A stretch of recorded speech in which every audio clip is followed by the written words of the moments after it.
नमस्कार दोस्तों, आपका बोन डॉक्टर के अगले एपिसोड में आपका स्वागत है।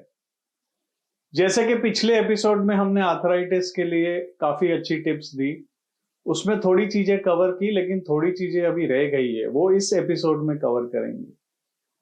तो अगर आपने पिछला एपिसोड नहीं देखा है तो कंप्लीशन के लिए पहले वो देखिए, फिर ये एपिसोड पे आइए। उसमें हमने हील वेजेस, नी ब्रेसेस और स्टेप्स वगैरह काफी चीजें बताई है जिससे नी में जोर कम पड़े और पेन कम होए। ऑस्टियोआर्थराइटिस एक ऐसी बीमारी है जो एज रिलेटेड बीमारी है, जो ट्रीटमेंट के बावजूद जैसे आपकी बॉडी एज होती है वैसे ये बढ़ेगी, तो इवेंचुअली कभी कभार सर्जरीज भी करनी पड़ती है। लेकिन सर्जरी के पहले और कई ऑप्शन है, वो आज हम देखेंगे। पहले तो जब पेशेंट आता है हमारे पास, अगर घुटने में बहुत ज्यादा दर्द है या घुटना सूजा हुआ है या बहुत ज्यादा दिक्कत हो रही है, तो पहले हम non steroidal anti inflammatory medication देते हैं। इससे पेशेंट का इन्फ्लेमेशन और पेन कम हो जाता है। पेशेंट को हम फिर फिजियोथेरेपी के लिए भेजते हैं। पेशेंट को हम आइस कंप्रेशन एडवाइस करते हैं और सूजन, पेन और इन्फ्लेमेशन को कंट्रोल करते हैं। तो ये हो गया NSAIDs का लिमिटेड रोल। NSAIDs के बहुत साइड इफेक्ट है। NSAIDs क्या मेडिसिन होती है, जैसे हो गया कॉम्बिफ्लाम हो गया, नाप्रोसिन हो गया, इंडोमिथासिन हो गया, एसाइक्लोफेनेक हो गया। तो ये मेडिसिन से पेन रिलीफ अच्छा मिलता है, लेकिन ये हम सिर्फ 5 से 7 दिन या 8 दिन के लिए देते हैं। अगर आप ये दवाइयां खाते रहे बिना डॉक्टर के एडवाइस के, तो आपको एसिडिटी, अल्सर और किडनी के issues with permanent damage to kidney आ सकता है। सो प्लीज ये ना करिए। दूसरी दवाइयां होती है जिसको हम न्यूट्रास्यूटिकल्स बोलते हैं। ये थोड़ी विटामिन टाइप गोलियां होती है जिनके कोई नॉन मेजर साइड इफेक्ट्स नहीं है। ये लेने से घुटने की सूजन थोड़ी क्वाइट हो जाती है, इन्फ्लेमेशन क्वाइट हो जाती है, पेन बहुत कम हो जाता है और पेन किलर लेने की जरूरत नहीं पड़ती। इसका एक्शन आने को 3 से 4 हफ्ते लगते हैं, उसके बाद पेन काफी कंट्रोल हो जाता है। इनिशियली एंटी इंफ्लेमेटरी मेडिकेशन, कभी कभी हम 2-3 दिन स्टेरॉइड भी देते हैं, फिर न्यूट्रास्यूटिकल चालू करते हैं, आइस कंप्रेशन, फिजियोथेरेपी, जमीन पे नहीं बैठना, चौकड़ी मार के नहीं बैठना, इंडियन टॉयलेट नहीं वापरना, ये सारी चीजें करते हैं। नी स्ट्रॉन्ग करते हैं फिजियोथेरेपी के जरिए। और एक पदार्थ आता है जिसे कोलाजन पेप्टाइड्स कहते हैं। ये काफी मात्रा में लेना पड़ता है, तो ये पाउडर फॉर्म में आता है, अक्सर ये पैकेट्स में आता है। तो ये फाड़ के पानी में घोल के पीना पड़ता है, रोज एक पैकेट।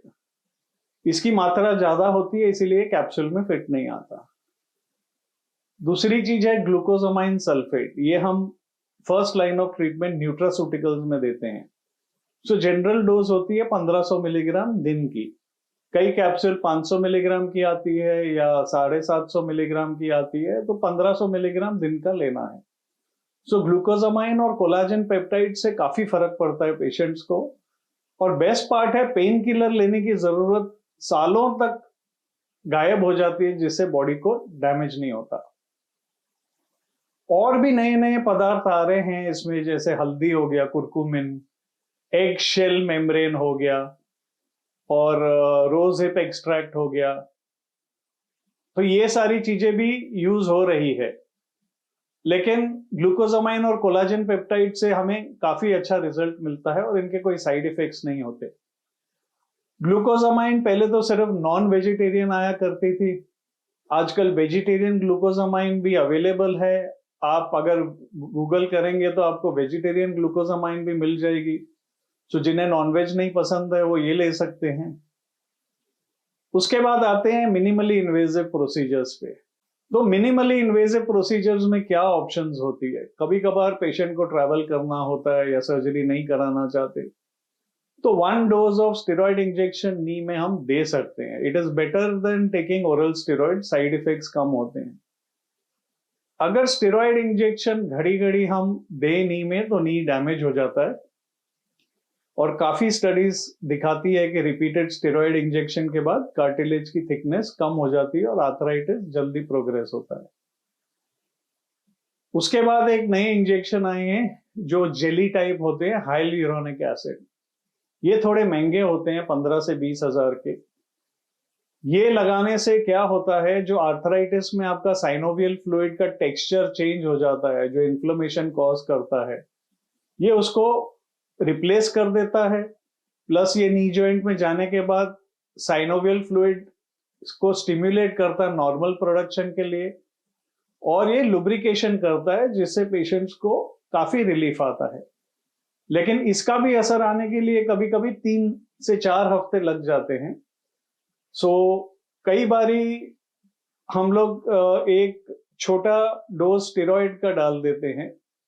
इससे एक तो रिएक्शन भी नहीं होती, कोई साइड इफेक्ट्स नहीं होते, एलर्जिक रिएक्शन का चांस कम होता है।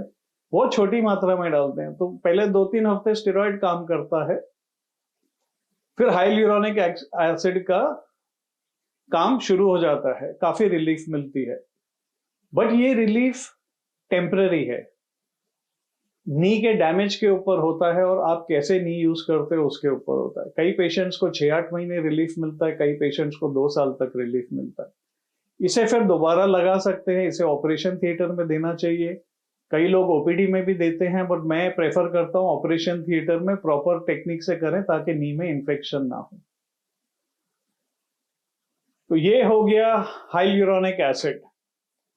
उसके बाद प्लेटलेट रिच प्लाज्मा इंजेक्शंस का दौर आया, जहां पेशेंट का ब्लड निकालते हैं और ब्लड को सेंट्रीफ्यूज करते हैं, गोल गोल घुमाते हैं टेस्ट ट्यूब्स में, और एक लेयर सेपरेट होता है प्लाज्मा का जिसमें प्लेटलेट्स होती हैं काफी। तो ये इंजेक्ट करते हैं होपिंग के आर्थराइटिस स्लो डाउन हो जाए और रिलीफ मिले। मेरे हाथ में इसमें इतना सक्सेस नहीं मिला है, मैं ये रिकमेंड नहीं करता हूं, बट कई डॉक्टर्स रिकमेंड करते हैं। आप अपने डॉक्टर से जांच पड़ताल कीजिए कि आपके केस में ये यूजफुल हो सकता है कि नहीं।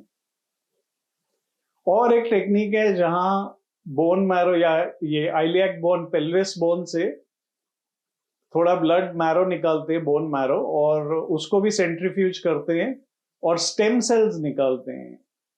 स्टेम सेल्स क्या होते हैं, ये प्रॉपर स्टिमुलस से अंदाजा है कि कार्टिलेज रीग्रो कर सकते हैं या ब्रेकडाउन भी स्लो कर सकते हैं। ये बहुत एक्सपेंसिव प्रोसीजर होता है, ये भी आर्थराइटिस में इतना यूजफुल नहीं पाया गया है। यंग पेशेंट्स में जिन्हें स्पोर्ट्स इंजरी होती है वहां ये यूज किया जाता है। इसका भी रोल बड़ा लिमिटेड है। तीसरी चीज है आर्थरोस्कोपी करके, दूरबीन डाल के एक छोटा सा कार्टिलेज का टुकड़ा पेशेंट के नी से निकालते हैं, फिर उसको लैब में कार्टिलेज शीट पे ग्रो करते हैं, और फिर दूसरी सर्जरी होती है जो ओपन सर्जरी होती है, जहां जाके अगर बड़ा एरिया है कार्टिलेज लॉस का तो वहां ये मेम्ब्रेन लगा देते हैं, होपिंग कि ये टेक कर जाए बॉडी में और पेन रिलीफ मिले और आर्थराइटिस स्लो हो जाए। ये भी मैंने देखा है कि स्पोर्ट्स इंजरीज में ज्यादा इफेक्टिव है। आर्थराइटिस में एक तो साइनोवियल फ्लूइड का टेक्सचर चेंज होता है, प्लस जॉइंट्स टेढ़े हो जाते हैं with arthritis, eccentric weight bearing, एक हिस्से जॉइंट के में ज्यादा जोर पड़ता है। तो ये सारी चीजें मुझे अपने पेशेंट्स में तो मैंने नहीं ही यूज करता हूं, बट आपका केस अलग हो सकता है। अपने डॉक्टर से जांच पड़ताल करिए और पूछिए अगर ये हेल्प करेगा। अब हमने एक नई टेक्निक शुरू की है जिससे काफी रिलीफ मिल रहा है पेशेंट्स को। इसे कहते हैं जेनिकुलर आर्टरी एम्बोलाइजेशन। ये बिल्कुल नई टेक्निक है और बॉम्बे में हमने शुरू की है। अब इसमें क्या करते हैं, अगर पेशेंट को लोकलाइज्ड पेन है एक हिस्से में जॉइंट के, जैसे अंदरूनी हिस्से में जॉइंट लाइन पे बहुत ज्यादा पेन है, तो हम जैसे हार्ट का एंजियोग्राफी होता है वैसे नी का एंजियोग्राफी करते हैं और देखते हैं कि एक पर्टिकुलर एरिया में बहुत ज्यादा आर्टीरियल ब्लश या बहुत ज्यादा नियोवैस्कुलराइजेशन, नए आर्टरीज बने हैं और बहुत ज्यादा ब्लड फ्लो जा रहा है और वहां साइनोवियम या लाइनिंग जॉइंट की सूज गई है या इन्फ्लेम हो गई है। तो पहले तो बोला जाता था कि आर्थराइटिस सिर्फ वेयर एंड टेयर डिजीज है, जो हम भी बोलते हैं अक्सर पेशेंट्स को, लेकिन कई केसेस में स्पेसिफिक एरियाज में जहां पेन है, इन्फ्लेमेटरी साइनोवियम पाया गया है, जहां बहुत ज्यादा सूजन होती है, और ये सूजन अगर परसिस्ट करे तो वहां से वो सेल सेक्रीट करता है साइनोवियम, जो कार्टिलेज और मेनिस्कस और जॉइंट को डैमेज करते रहता है। तो हम एक बॉल बेरिंग लगाते हैं जो पेनफुल एरिया है, एंजियो करते हैं, देखते हैं वो पेनफुल एरिया के बाजू में हाइपरवैस्कुलरिटी या नए वेसल्स और बहुत ज्यादा ब्लड फ्लो है कि नहीं। अगर वो मिलता है तो आर्टीरियल ब्लश कहते हैं इसको।